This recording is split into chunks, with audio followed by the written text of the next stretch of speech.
warahmatullahi wabarakatuh. Perkenalkan, nama saya Angga Gesti Amelia dari kelas C5 Manajemen dengan NPM 101201113 Universitas Teknologi Digital. Pada video kali ini saya akan membahas mengenai evaluasi pengukuran kinerja bisnis menggunakan metode Balance Scorecard pada industri rumah karung goni. Berawal dari kecemasan akan ancaman sampah plastik yang semakin meningkat, apalagi butuh waktu ratusan tahun untuk terurai sempurna. Tentu hal ini akan berdampak negatif bagi lingkungan dan juga bagi kita sebagai manusia. Inilah salah satu alasan didirikannya perusahaan Rumah Karung Goni. Rumah Karung Goni adalah perusahaan rintisan yang memasok bahan baku dan produk ramah lingkungan untuk kebutuhan kemasan produk alami, kerajinan, dan industri kreatif. Tidak hanya untuk mengurangi penggunaan plastik, Rumah Karung Goni bertujuan untuk memberikan edukasi tentang pentingnya menerapkan gaya hidup berkelanjutan dengan menggunakan produk ramah lingkungan.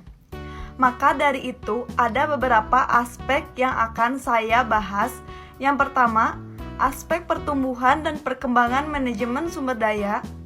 Rumah Karung Goni telah berdiri kurang lebih 8 tahun. Selama merintis usaha, Rumah Karung Goni ini mengalami kendala dalam masalah karyawan, karena pemilik Rumah Karung Goni harus memberhentikan beberapa karyawannya akibat dampak dari COVID-19. Sehingga pada saat ini pemilik usaha tersebut memiliki tujuan untuk ciptakan lapangan kerja, membuka peluang untuk menjadi tim yang hebat yang peduli dengan bisnis hijau. Selain itu, karyawan baru juga diberikan edukasi mengenai pentingnya menggunakan produk ramah lingkungan dan memberikan pelatihan untuk mengembangkan keterampilan dan pengetahuan tim secara langsung oleh pemiliknya. Aspek selanjutnya yaitu proses bisnis internal dan operasional. Awalnya, Rumah Karung Goni hanya menjual bahan baku. Tapi pelanggan Rumah Karung Goni meminta lebih. Mereka juga menginginkan Rumah Karung Goni memproduksi barang-barang berbahan dasar goni seperti pouch, tote bag, dan masih banyak lainnya. Sehingga industri ini berinovasi lagi untuk memenuhi kebutuhan pelanggan, yaitu membuat produk jadi dan produk khusus sesuai request. Akan tetapi, di saat COVID, Rumah Karung Goni terkendala bahan pasok dari supplier karena kebijakan baru dari Bea Cukai. Sehingga Rumah Karung Goni berusaha untuk tetap memenuhi kebutuhan pelanggan dengan cara membuat kain goni sendiri, yaitu dianyam sendiri. Pemilik usaha bekerja sama dengan investor agar mendapatkan pasokan benang yang nantinya akan dibuat kain goni. Dari sinilah Rumah Karung Goni sampai saat ini dapat menghasilkan kain goni sendiri dan hanya mengimpor benangnya saja dari luar. Selain itu, Rumah Karung Goni juga membutuhkan peralatan atau mesin tambahan agar mempercepat proses produksi.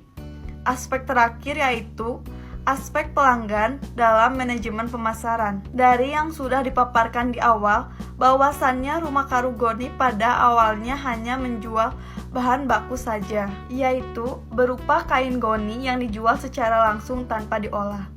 Dengan seiringnya usaha tersebut berjalan dan berkembang, maka pemilik usaha berinovasi menciptakan produk baru berdasarkan bahan ramah lingkungan dan mengembangkan bisnis menjadi 3 divisi, yaitu bahan baku, retail produk, dan pesanan khusus.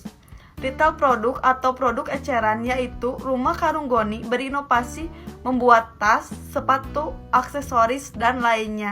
Sedangkan pesanan khusus yaitu Rumah Karung Goni menawarkan jasa pembuatan produk sesuai requestan dari pelanggan dengan minimal pembelian kurang lebih 30 pieces.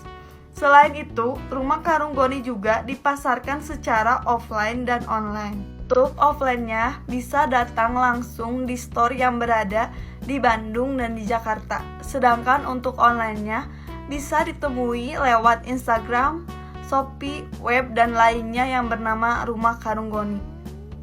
Selain itu, Rumah Karung Goni juga sudah dipasarkan dari Aceh sampai Papua serta mengekspor ke Amerika, Australia, dan Singapura.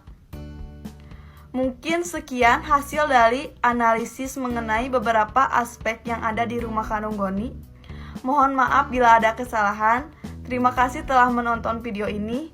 Semoga menambah wawasan kita semua. Wassalamualaikum warahmatullahi wabarakatuh.